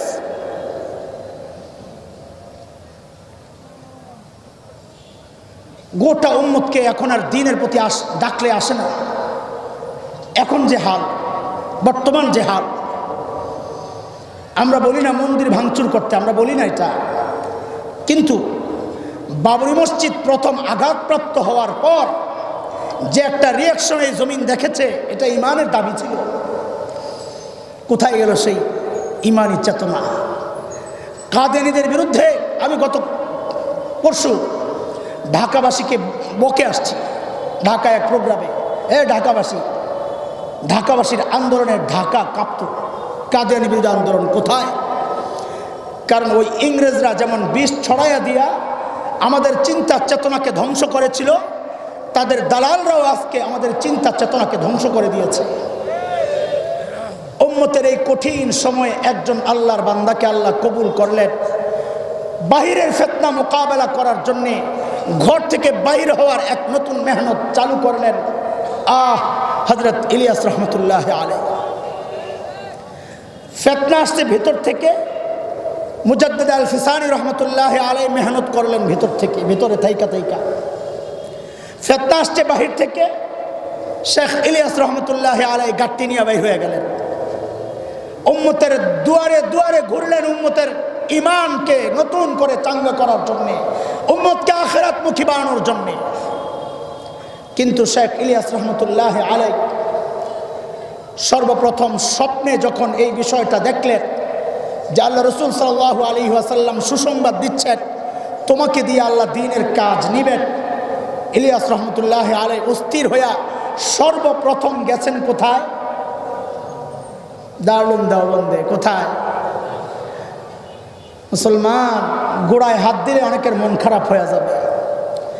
হযরত ইলিয়াস রহমতুল্লাহ আলাইহি দাওয়াত ও তাবলীগের প্রতিষ্ঠাতা, স্বপ্ন দেখার সাথে সাথে তিনি চলে গেছেন হযরত হুসাইন আহমদ মদনী রহমতুল্লাহ আলাইহির কাছে।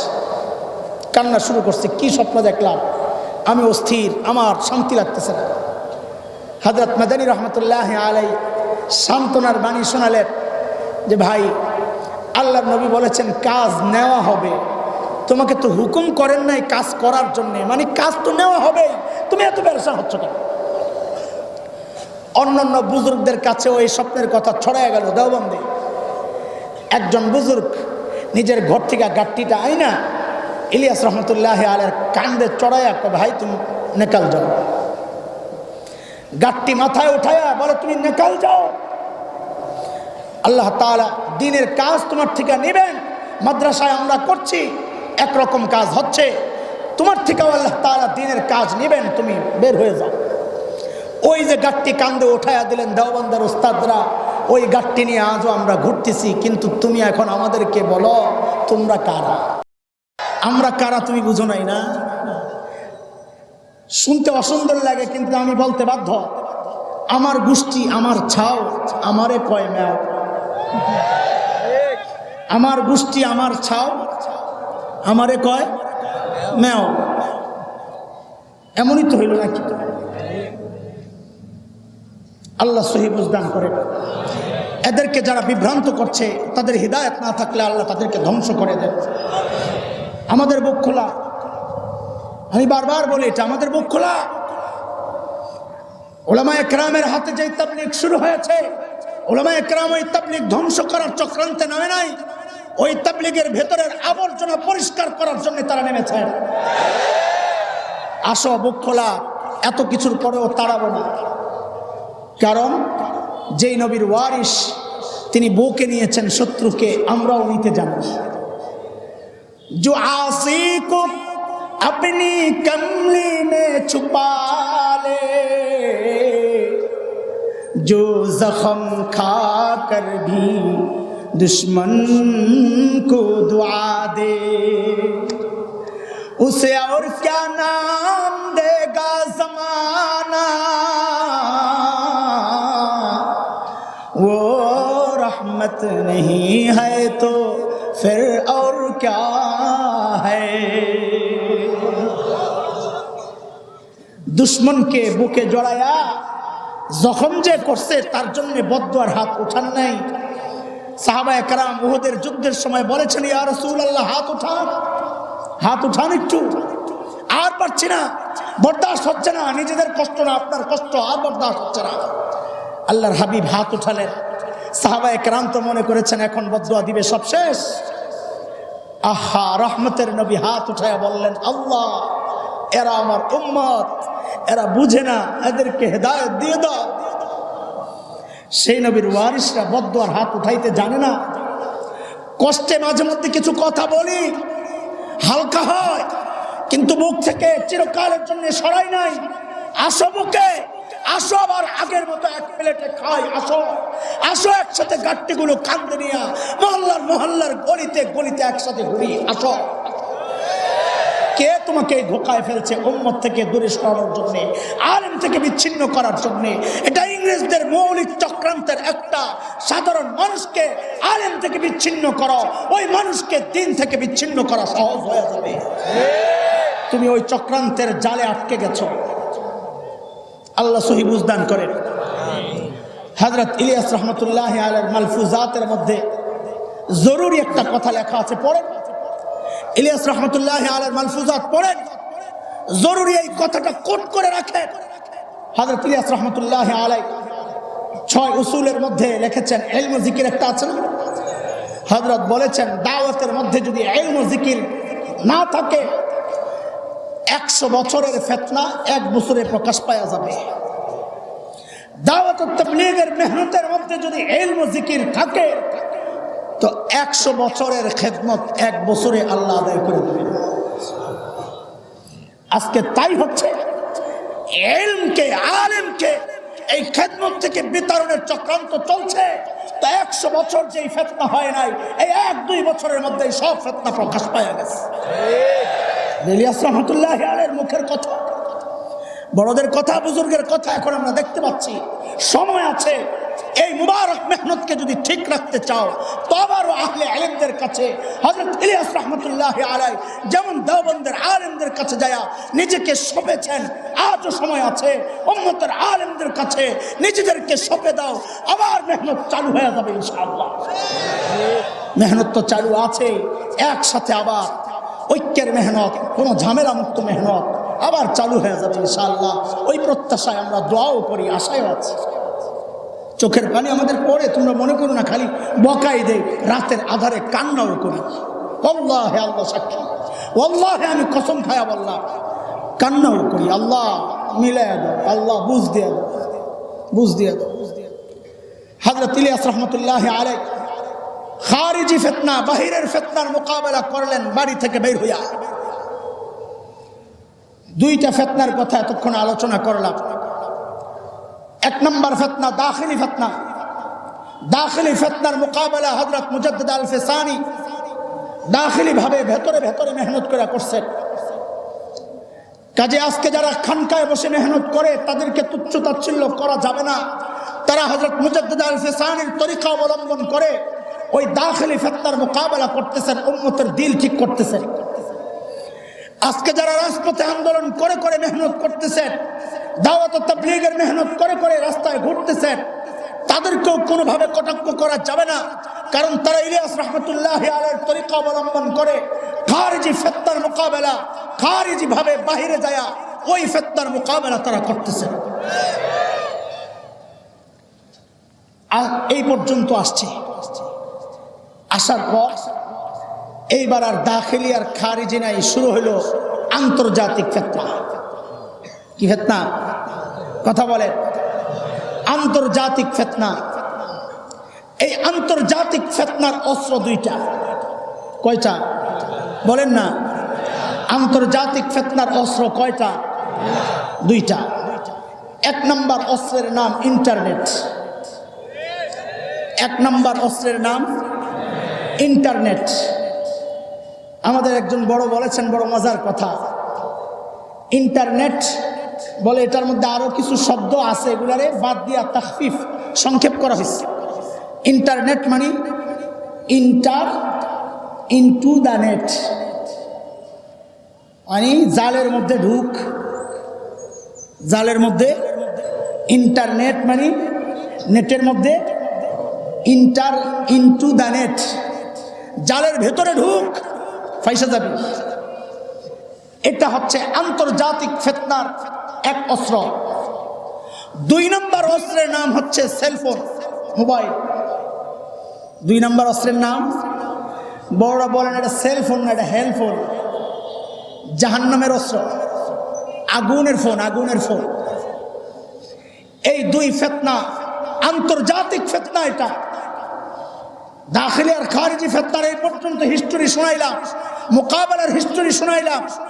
এখন নতুন ফিতনা আসছে, নতুন ফিতনা মোকাবেলা করবে নতুন যুগের এই নাবিকরা ইনশাআল্লাহ।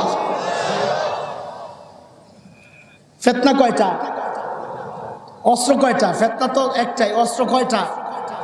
1 নম্বর ফিতনা অস্ত্র বলেন না, ইন্টারনেট। তুমি দ্বীনি বিষয়ে সার্চ দিতেছ, হঠাৎ আয়া বসছে বেডির ছবি। এই জায়গাটায় যত বড় বুজুর্গ হোক, আল্লাহ তাআলা যে বলেছেন, আল্লাহ তাআলা মানুষকে দুর্বল করে বানাইছেন। ইবনে কাসির রহমতুল্লাহ আলাইহি বলেন যে এই দুর্বলতা মানে মানুষের যৌবনের চাহিদার দুর্বলতা। এটার একটা সুন্দর চমৎকার উদাহরণ শুনেন। রমজান মাসে পানি খাওয়া, রোজা রাখা জায়েজ না হারাম? রোজা থাকেনি? রোজা থাকে তো পানি খাওয়া কি? কথা বলেন আমার সাথে। আচ্ছা, এমন কোন মুফতি সাহেব আছে এখানে কোন ফতুয়া দিবে যে রমজান মাসে কোন ঘরে যদি ফ্রিজে ঠান্ডা পানি থাকে, ওই ঘরে একা একা ঢুকা যাবে না? আছে হুজুর? আছে কোনো মাসালা? একা একা পানির রুমে ঢুকা যাবে না, আছে কোনো মাসালা?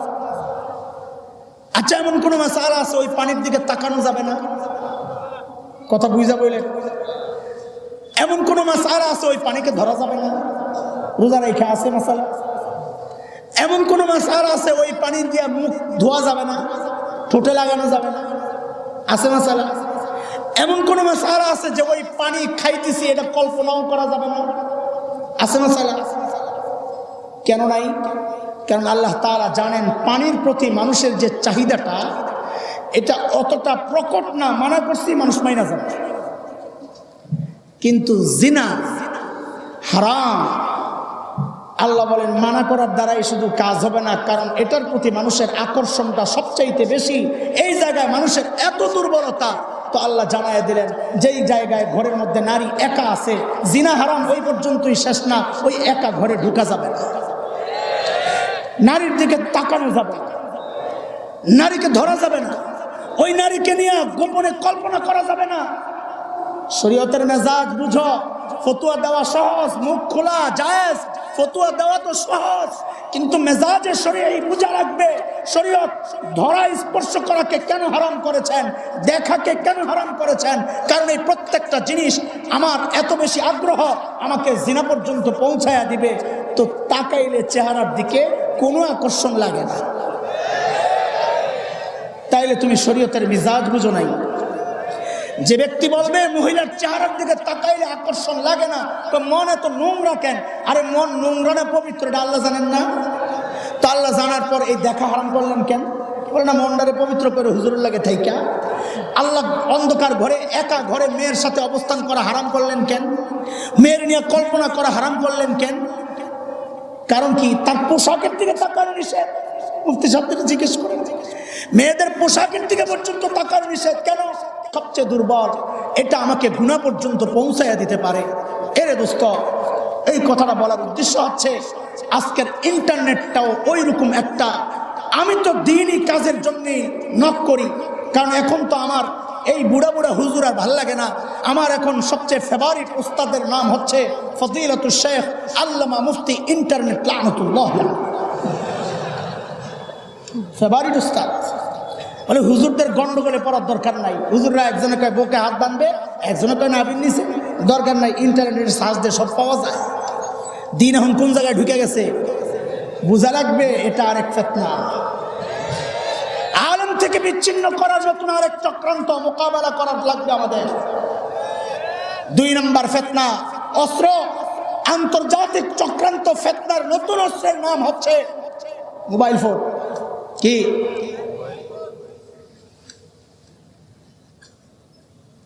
ওই ইন্ডিয়ায় যায় দেখছি একটা অ্যাড,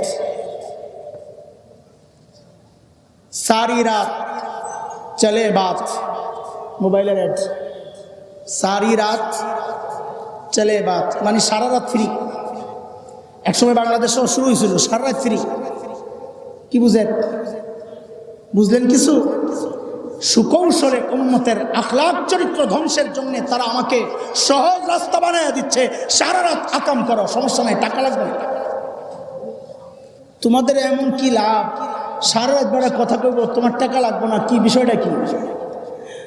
বিষয়টা হচ্ছে আমার আপনার চরিত্র ধ্বংসের জন্য তারা নানা রকমের কৌশল অবলম্বন করতেছে। দোস্ত মোহতারাম, এইবার আমি আমার জায়গায় আসি। যেই কথাগুলো বলার জন্য এত লম্বা হিস্টোরি টানলাম, আমি শারীরিকভাবে খুব ফিট না, আমি আগেই বলেছি, মাফ চাইয়া নিচ্ছি। আমি কথা বলতে আমার খুব কষ্ট হচ্ছে, আপনাদের বুঝতে কষ্ট হয় না তো দেখেন। আবার এতক্ষণ যা বুঝাইলাম, আগের ফিতনা আমাদের আকাবির আস্তাফরা মোকাবেলা করেছেন, দাখিলি ফিতনার মোকাবেলা দাখিলিভাবে করেছেন, খারিজি ফিতনার মোকাবেলা খারিজিভাবে করেছেন, আন্তর্জাতিক ফিতনার মোকাবেলাও আমাদেরকে করা লাগবে কি লাগবে না? মোকাবেলা করার রাস্তা কি? হাদিসে আসছে আখিরি জামানার সবচেয়ে বড় ফিতনা থেকে বাঁচার জন্য সূরা কাহাফ পড়ো। কি পড়তে? সূরা কাহাফের প্রথম 10 আয়াত মুখস্থ থাকলে দাজ্জালের ফিতনা থেকে আল্লাহ বাঁচাইয়া দিবেন। জানা আছে আমাদের? মানে কি? এটা কি শুধু তেলাওয়াত পর্যন্তই শেষ? না, তিলাওয়াত পর্যন্তই শেষ না, এখানে গভীর একটা ইঙ্গিত রয়ে গেছে যে বড় বড় ফিতনা থেকে বাঁচার একটা উপায় আসহাবে কাহাফ যেটা গ্রহণ করেছিল, গুহাবাসী যেটা গ্রহণ করেছিল, ইয আওয়াল ফিতয়াতু ইলাল কাহাফ, ফিতনা থেকে বাঁচার জন্য গুহার ভেতরে ঢুকো। এই সময়ে গুহা পাইবা কই? তা আমাদের আকাবির আসলাফরা এই সময়ের জন্য 5টা গুহা নির্বাচন করেছেন। কয় গুহা? আন্তর্জাতিক ফিতনা থেকে বাঁচার জন্য 5টা গুহাকে তারা নির্বাচন করেছেন। 1 নম্বর গুহার নাম মক্কাতুল মুকাররমা। 1 নম্বর গুহার নাম, দাজ্জাল ঢুকতে পারবে না। 2 নম্বর গুহার নাম মদিনা আল মুনাওয়ারা, দাজ্জাল ঢুকতে পারবে না। দাজ্জাল মদিনার সব রাস্তা ট্রাই করবে, থাপ্পড় খায়া পালাবে। শেষে একটা বড় জায়গা, খালি জায়গা, ওখানে বৈশা মাটির মধ্যে চাপ থাপ্পাবে আর হুঙ্কার দিবে। মদিনা ইউনিভার্সিটির ছেলেরা আমাকে ওই ময়দানে নিয়ে গেছে, হুজুর এটা হলো দাজ্জালের ওই ময়দান যেখানে দাজ্জাল তার অনুসারীদেরকে নিয়ে চিৎকার চেঁচামেচি করবে। আমি বলি ভালো জায়গায় আনছস, জুতাড়ি খুললা ইচ্ছা মতো ওইটার মধ্যে কত আউলো ধরে পিড়ায় করছি। আল্লাহ আমার পক্ষে যা সম্ভব আমি করছি, তুমি এই পিড়াগুলো পৌঁছায় দিও। কি করবো আর? আয় মালিক। 1 নম্বর গুহার নাম কি? আন্তর্জাতিক ফিতনা থেকে বাঁচার জন্য, দাজ্জালি ফিতনা থেকে বাঁচার জন্য 1 নম্বর গুহার নাম কি? মক্কা আল মুকাররমা। 2 নম্বর গুহার নাম কি? মদিনা আল মুনাওয়ারা। 3 নম্বর গুহার নাম হচ্ছে সবচেয়ে নিরাপদ গুহা, ওই নিরাপদ গুহার নাম হচ্ছে মাদারিস কওমিয়া।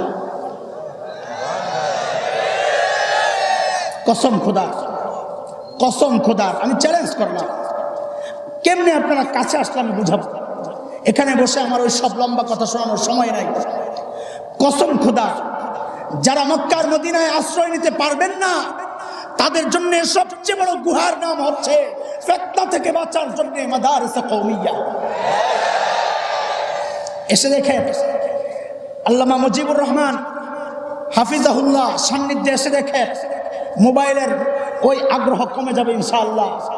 এসে দেখেন হযরত হাফিজজি দামাত বারাকাতুহুল আলিয়া, আমার বড় প্রিয় মানুষ, তেলাওয়াত শুনছেন নি হুজুরের? এইরকম কপালওয়ালা কোনো মানুষ এই জমিনে নাই। আরে আল্লাহ, আমি প্রথম শুই না, আমি অবাক। আরে আল্লাহ, এই বুড়া বেটা এই উচ্চারণ কেমনে করে?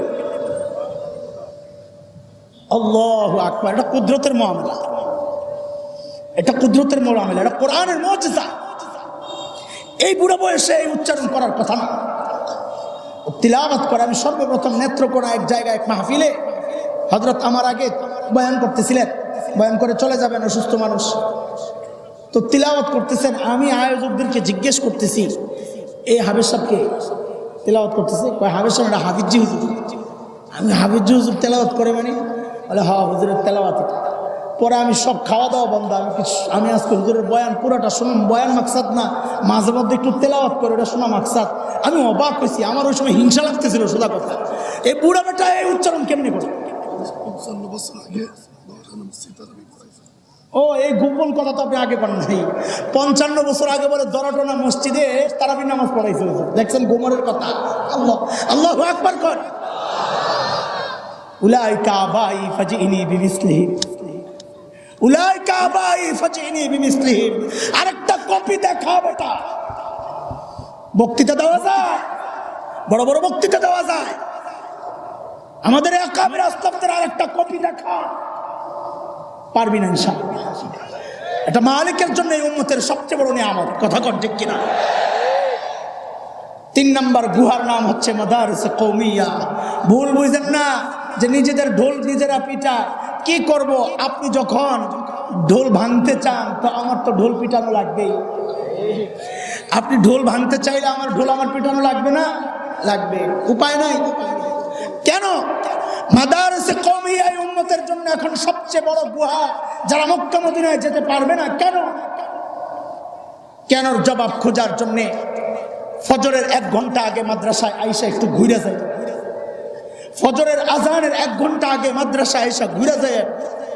এই সমাজ যখন ইন্টারনেট, ফেসবুক, ইউটিউব বন্ধ করে ঘুমাইতে যায়, তখন এই মাদারিসে কওমিয়ার ছোট্ট ছোট্ট মাসুম বাচ্চারা শীতে কটকট করে কাঁপে, ওযু কইরা আল্লাহর কালামের তিলাওয়াত বসে যায়। আরে কারে জঙ্গি কস? 4 ছক্কা পিটায় আসলে এদেরকে সংবর্ধনা দেওয়া হয়। দুর্বল দুর্বল দলকে হারায় আসলে এদেরকে সংবর্ধনা দেওয়া হয়। অথচ সোনার ছেলেরা কোরআন নাজিলের দেশে তাদেরকে পরাজিত কইরা বিশ্ব চ্যাম্পিয়নের মুকুট পয়রা বাংলাদেশে আসে, তাদের ব্যাপারে কারো কোনো খবর নাই। তোদের ওই খবরের দরকার আমাদের নাই। আমার এই সোনার ছেলেদের মুকুট তো আল্লাহ তাআলা হাসরের মাঠে জান্নাতে পড়াবেন ইনশাআল্লাহ। তোদের এই ঘোড়ার টিমের মুকুট আমাদের দরকার নাই। নিজেদের কপালের জন্য কিছু করা দরকার ছিল। আমাদের ইজ্জত বাড়বে না ওর দ্বারা, ওইগুলোর দ্বারা ওই হাফেজের ইজ্জত বাড়বে না। হাফেজের ইজ্জত তো তখন বাড়বে যখন আল্লাহ তাআলা বলবেন ইকরা ওয়ারতাকি ওয়ারাত্তিল কামা কুনতা তুরাত্তিলু ফিদ দুনিয়া। পড়ার উপরের দিকে উঠতে থাক। আল্লাহু আকবার। আমরা তো ওই প্রত্যাশায় অপেক্ষায় বসে আছি। তোদের ওই পুরস্কার আমাদের কিচ্ছু যায় আসে না। হ্যাঁ, তোরা নিজেদের ভাগ্য পরিবর্তন করতে পারতিস, তোদের ফায়দা হইতো, খরচ নাই। ফজরের পর থেকে শুরু চলছে মেহনত। ফতুয়া তো দেও, পড়ায়া টাকা নেওয়া জায়েজ নাই। কোরআন পড়ায়া টাকা নেওয়া, বেতন নেওয়া জায়েজ নাই। ফতুয়া দেওয়া তো সহজ। আমি বলি এই আলেমরা, এই উস্তাদরা পড়ায়া টাকা নেয় না। পড়ায়া টাকা নেয় না, বলে কিসের টাকা নেয়? বলে ওই ফজরের রাত থেকে শুরু রাত্রে 10টা পর্যন্ত তার ঘুম, গোসল, খাওয়া দাওয়া, এমনকি টুথপেস্টটা পর্যন্ত আমার উস্তাদরা আগায়া দেয়। এমনকি নখ কাটার মেশিনটা পর্যন্ত আগায়া দেয়। চুলটু বড় হইলে যায় কাটায়া একটা মানুষকে আদর্শ মানুষ হিসাবে গড়ার জন্যে সারাটা দিন যে উস্তাদ তার পেছনে মেহনত করে, একটা লোক ভাড়া কইরা এই খেদমতটা নে, 15,000 বেতন দেস্ত, 20,000 দিয়েও পাবি না। খালি কি পড়ানোর বিনিময়ে টাকা নেয়? তো সারাদিন যে মেহনত করলো ওই বেতন দেয় কে? তোর দাদা। এই উম্মতের জন্য সবচেয়ে বড় গুহা, আশ্রয়ের জন্য ফিতনা থেকে, আন্তর্জাতিক ফিতনা থেকে বাঁচার সবচেয়ে বড় আশ্রয় কেন্দ্রের নাম কি বলেন? আলহামদুলিল্লাহ, আল্লাহ যে কোনো ভাবে ওই মাদ্রাসার সাথে নিজেকে যুক্ত রেখেছেন। আলহামদুলিল্লাহ। 2 নম্বর গুহার নাম হচ্ছে দাওয়াত তাবলীগের মেহনত। এই বর্তমান এই আন্তর্জাতিক ফিতনা থেকে বাঁচার জন্যে ওই দুইটা যারা পারবে তারা তো ওই দুইটাই করবে, ওই দুইটা না পারলে আরো তিনটা। বুঝে আসছে কথা? মক্কা মদিনায় যারা যেতে পারবে না তাদের উপায় কি? তাদের জন্য সবচেয়ে বড় ঘাটি আর গুহার নাম হচ্ছে 1 নম্বর মাদারিসে কওমিয়া। ওই আগের সিরিয়াল হিসাবে 3 নম্বর ঠিকই আছে।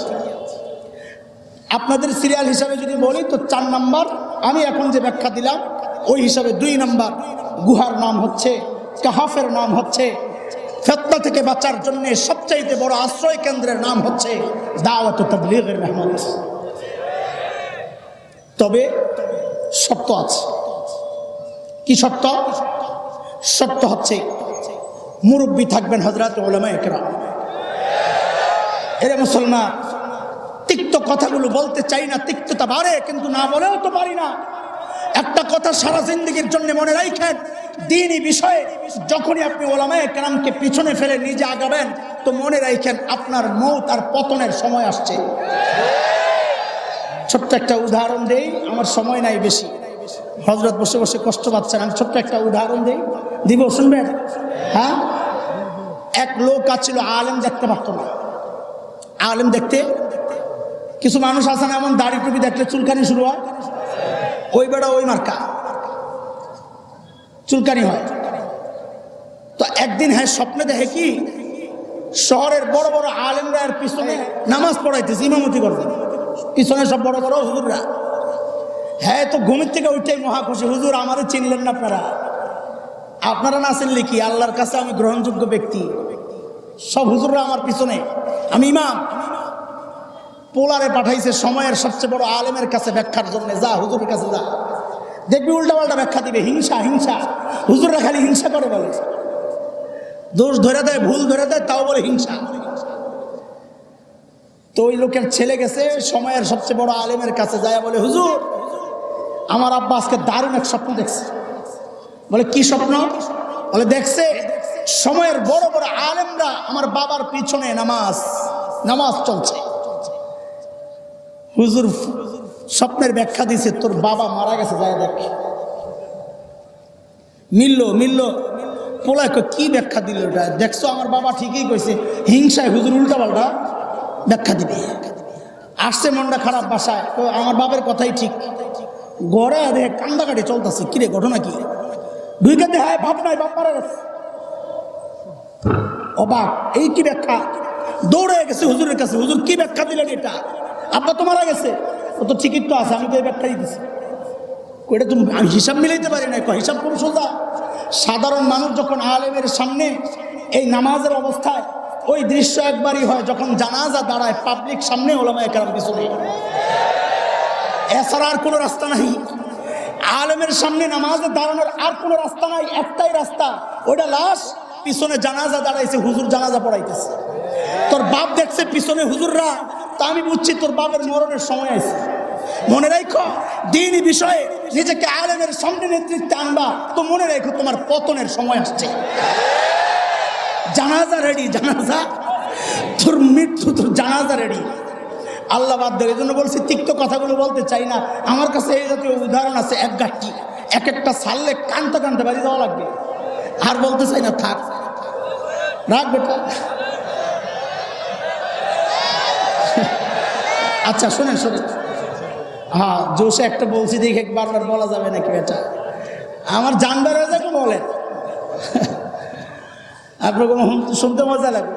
হুজুর ওয়াজ করছে যে এলাকায় আল্লাহ ওয়ালার কবর থাকে, আল্লাহর রহমত যখন নাজিল হয় আশেপাশে ওয়ালারাও কিছু পায়, হাদিস ইঙ্গিত আছে।